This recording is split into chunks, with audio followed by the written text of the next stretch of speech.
Hello বন্ধুরা, ভালোবাসা রান্নাঘরের সবাইকে স্বাগতম। আজকে আমরা বানাবো চিকেন মোমো।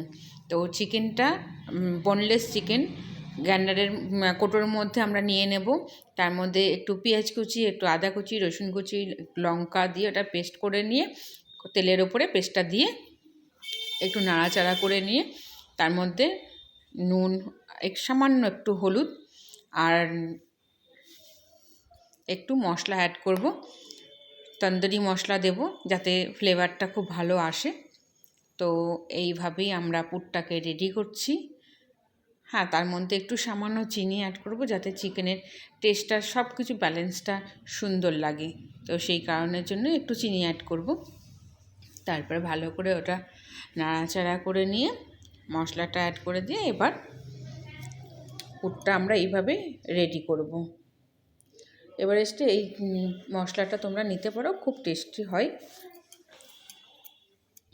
পুরটা আমাদের রেডি। এবার ময়দাটা মাখা রেডি করাই ছিল আমার, এমনি জাস্ট নর্মাল লবণ দিয়ে মাখা ছিল।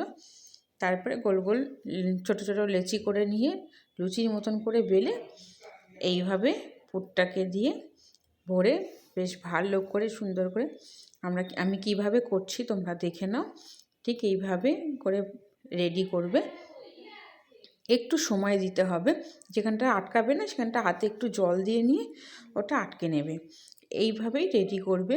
তারপরে একটা পাত্রে জল বসিয়ে দিয়ে তার উপরে এরকম একটা ঝাঁঝরি থালা দিয়ে তেল ব্রাশ করে দিয়ে মোমোগুলোর উপরেও একটু তেল ব্রাশ করে দেবে, দিয়ে ওর উপরে সুন্দরভাবে একটা একটা করে সাজিয়ে দেবে।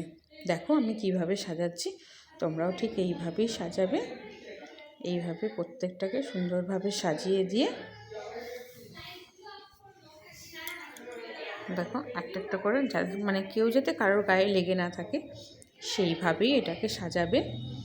সাজিয়ে একটা ভারী পাত্র কিছু দিয়ে ভালো করে চাপা দিয়ে দেবে যাতে যে গরম ভাবটা ওই এয়ারটা যাতে না বার হয়, সেইভাবেই এটাকে স্টিম করতে দেবে। তারপর কিছুক্ষণ পর আবার উল্টে দিয়ে ওটাকে আমরা রেডি করব। তার মধ্যে একটা সস তৈরি করে নেব।